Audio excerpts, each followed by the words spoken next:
Laurent Gbagbo, l'ancien président ivoirien désigné comme candidat de son parti à l'élection présidentielle de 2025, mais il reste inéligible, même s'il a été gracié par l'actuel président Alassane Ouattara. Laurent Gbagbo avait été condamné à 20 ans de prison pour le braquage de la Banque centrale des États d'Afrique de l'Ouest. Nous sommes en ligne avec Julia Guggenheim, notre correspondante à Abidjan. Va-t-on assister à un retour de Laurent Gbagbo? Son retour va être compliqué. Oui, effectivement. Alors cette annonce, elle a pu surprendre quand on sait que Laurent Gbagbo, vous l'avez dit, a été radié des listes électorales.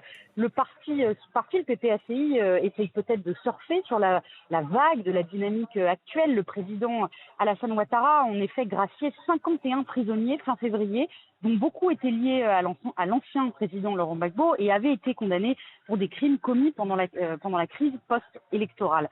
Laurent Gbagbo lui-même avait bénéficié d'une grâce présidentielle en 2018, mais il est toujours inéligible depuis sa condamnation dans l'affaire de la BCE-AO. En août 2022, lors d'une conférence de presse, il avait affirmé que si redevenir président n'était plus une obsession, il ferait de la politique jusqu'à sa mort. On sait qui seront les principaux candidats pour la présidentielle en 2025 ? Alors, on ne sait pas encore si Alassane Ouattara se présentera ou s'il présentera un dauphin. Pour rappel, il a déjà effectué 3 mandats.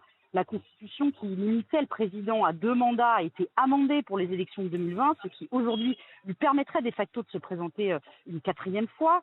Face au camp présidentiel, celui qui apparaît comme le leader de l'opposition, c'est le candidat du PDCI, Tidjane Thiam.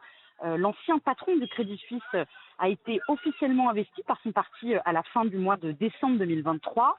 Et enfin, le parti de Laurent Gbagbo, lui, semble assez moribond, il faut le dire. Si le candidat est toujours très apprécié par ses militants, il faut rappeler que ses résultats aux élections locales de septembre 2023 ont été catastrophiques.